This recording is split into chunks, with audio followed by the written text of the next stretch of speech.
Buenas tardes, buena tarde. Es un placer estar aquí con todos ustedes hablando de nuestras propuestas para el cambio.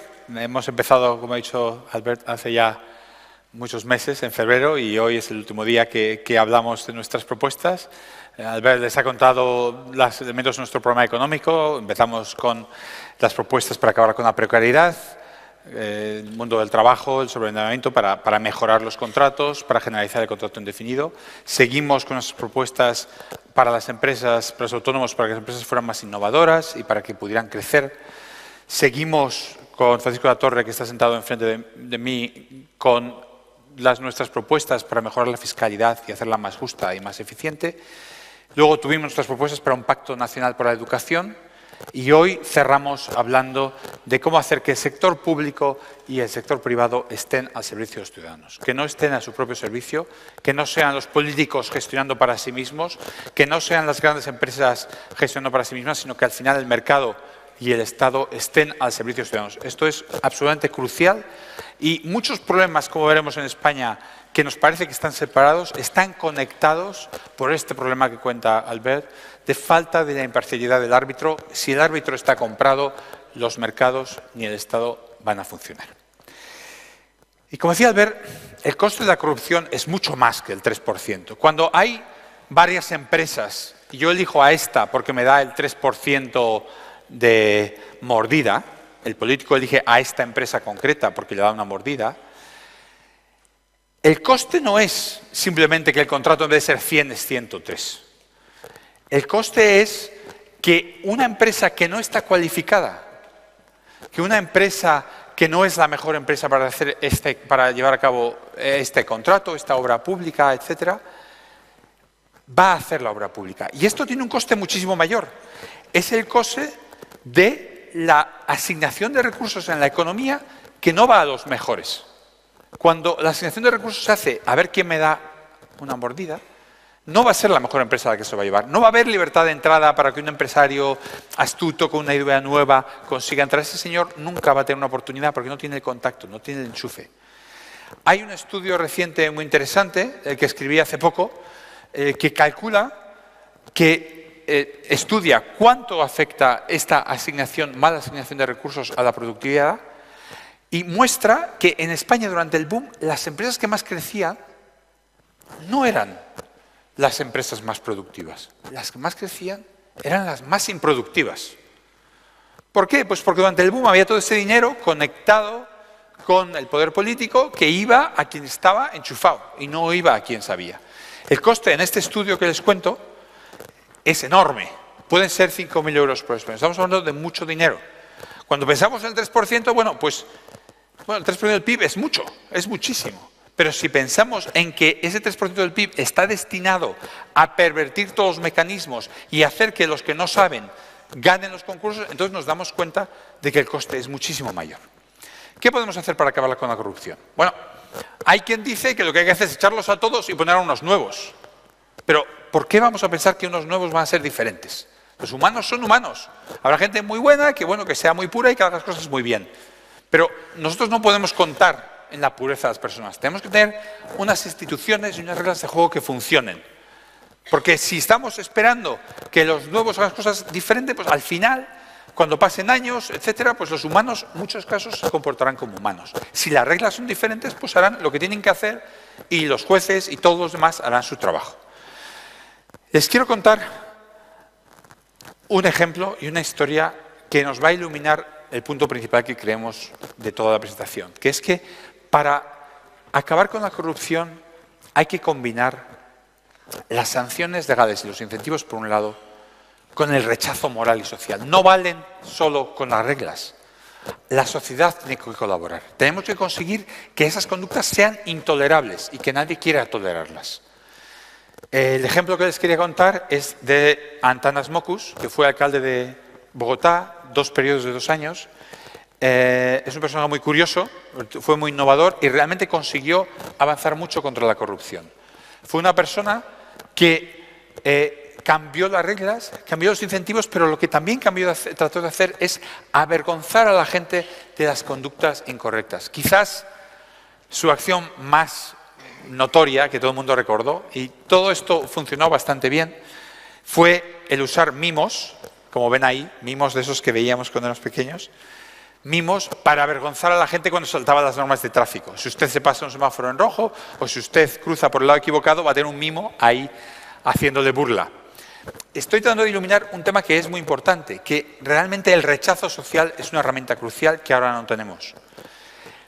Quizás un ejemplo que es más relevante que el usar mimos, en el sentido de que va un poco a iluminar lo que vamos a intentar hacer aquí, es el ejemplo de Suecia. Suecia es una sociedad que todos admiramos, porque es una sociedad con un gobierno muy imparcial, en que la gente cumple sus obligaciones, nadie dice con factura o sin factura, todo el mundo entiende que hay que pagar el IVA, que hay que cumplir, que los funcionarios no se van a llevar una mordida por hacer algo.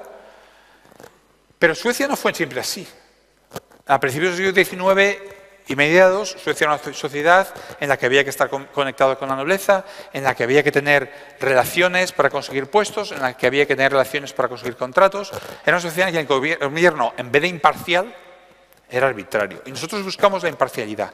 Y en Grecia hubo una verdadera revolución institucional que cambió completamente las reglas de juego y las actitudes. En 15 años, entre 1855 y 1870, en Suecia se llevaron a cabo un gran número de reformas, no solo en la administración de justicia, sino en la educación, en la burocracia, etcétera, que cambiaron completamente las expectativas que todos tenemos, que se llama capital social en la economía y en la ciencia política.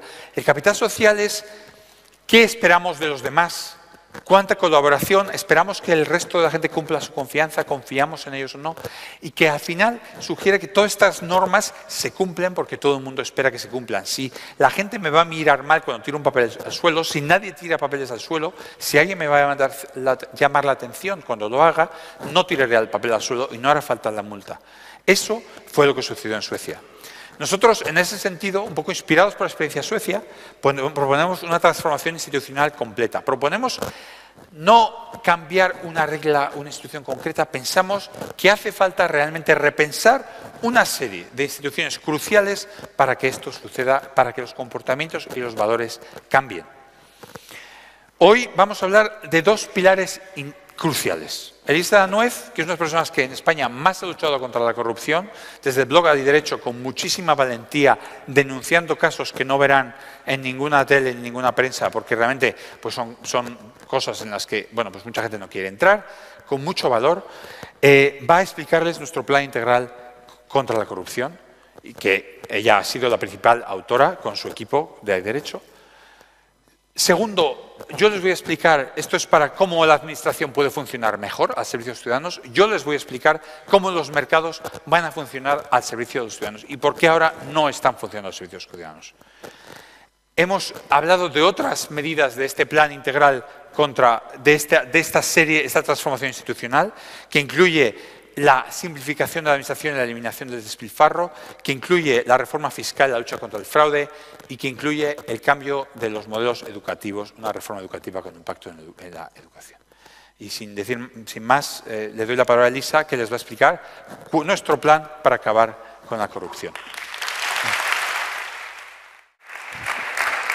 Muchísimas gracias, Elisa. Ha estado fantástico, espectacular. Espero que hayan visto que debajo de esos casos que vemos hay un problema común, que es que falta el árbitro. Si el árbitro está comprado en cualquier actividad humana, pues la gente es la gente. Y si al ayuntamiento pues no le controla nadie, el interventor lo controla él, pues ¿qué va a pasar?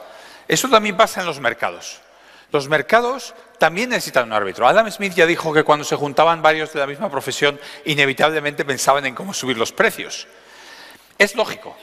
Y para eso existen árbitros en los mercados. Existen una serie de agencias reguladoras que la mayoría de nosotros no conocemos, pero que están ahí vigilando que las cosas funcionen bien. Una Comisión Nacional de Mercados y Competencia, una Comisión Nacional de Mercado de Valores, etc. Estas comisiones, en España, desgraciadamente, no están haciendo su papel. Desgraciadamente, el capitalismo funciona a base de la ley del embudo. Para los emprendedores pequeños les cae la parte estrecha, están intentando crecer y les está cayendo regulaciones, inspecciones, vete a saber qué, y a las empresas grandes los árbitros, como veremos, no les dejan hacer completamente. En primer lugar, y esto es un problema similar al que pasa en la administración, pasa en este tipo de organismos, están extremadamente politizados y hay que despolitizarlos. Estos organismos están, en muchos casos, bajo control político, porque realmente el gobierno que los ha nombrado, en este caso el gobierno del Partido Popular, no cree en ellos, le da igual. Ellos piensan que ellos son los que tienen que mangonear, ellos tienen que hablar con las empresas de hidrocarburos para que hagan los precios que haga falta y no tiene que haber ninguna comisión, ningún regulador diciendo objetivamente, haciendo un informe. Ellos llaman por teléfono, el ministro Soria llama y dice que ahora tienen que bajar los precios porque las pensiones van a subir si no, y entonces de repente en la prensa sale que el ministro Soria ha estado hablando directamente con las empresas para cambiar los precios, que es una cosa absolutamente demencial. Claro, a cambio lo que quiere es que cuando no está mangoneando, que las dejen en paz, con lo cual estas comisiones están totalmente neutralizadas y son un cascarón vacío.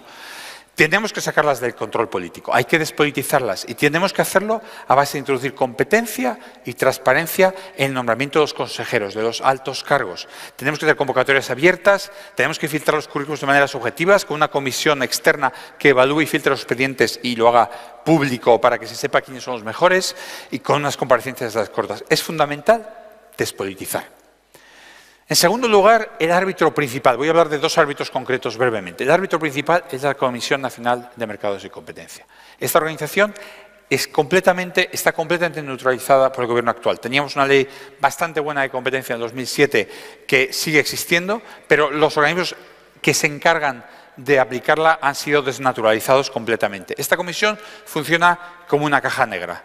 No hay ninguna transparencia, no sabemos las actas, no sabemos las decisiones, no sabemos los órdenes del día. Realmente hay una sensación y una realidad de que lo que está pasando ahí está mangoneado por las grandes empresas reguladas. ¿Por qué? Pues porque realmente el que ha puesto en marcha este mecanismo no cree en él. Realmente el gobierno intentó rescatar todas las funciones principales de mercado y ponerlas en el Ministerio de Economía para poderlas controlar. Bruselas le dijo que no era posible.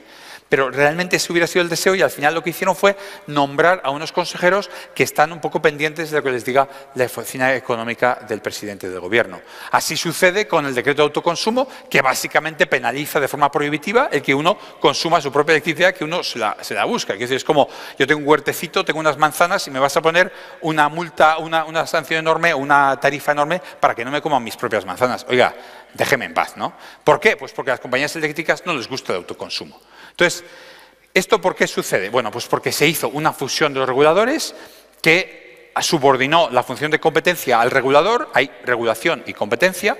El regulador resulta que está en gran parte, en gran medida, capturado, digamos los economistas, que quiere decir que básicamente hace lo que las compañías con las que habla todos los días le dicen, básicamente.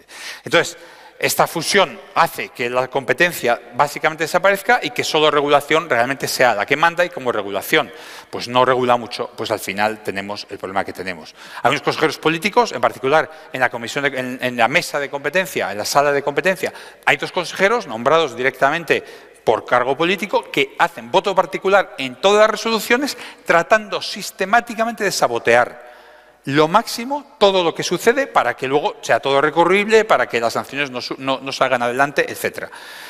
Y hay una ausencia total de transparencia. Nosotros creemos que hay que cambiar la estructura, separar competencia y regulación, que hay que hacer los nombramientos independientes de la forma que dijimos antes y darles autonomía presupuestaria que no dependa del Ministerio de Hacienda y hacerlo transparente, las actas, las órdenes del día y las resoluciones. Yo creo que los mercados pueden funcionar mucho mejor y mucho más al servicio de los ciudadanos. Un segundo regulador concreto que quiero hablar, tercer punto, es cómo está funcionando la regulación financiera. Realmente no está funcionando. Recuerden que hemos empezado ya hace muchos años con el Fórum Filatélico de la FINSA, estafas piramidales, conocidas, vistas todos los días, que se permiten que la gente compre sellos y los revenda a precios cada vez más elevados sin que nadie intervenga. De hecho, el gobierno protegiendo a estas empresas para que no hubiera ninguna regulación. El caso de los productos financieros complejos, las preferentes que se venden a gente que no los puede vender. Detrás de todo esto, como en el caso que cuenta Elisa, detrás de cada caso de estos hay normas que no están funcionando. Y lo que nosotros aquí queremos es ver por qué estos escándalos se repiten escándalos. O sea, el escándalo no es que solo que pasen las cosas, sino que cada escándalo se siga repitiendo y no pase nada. Pensamos que la base es que hay un conflicto de intereses,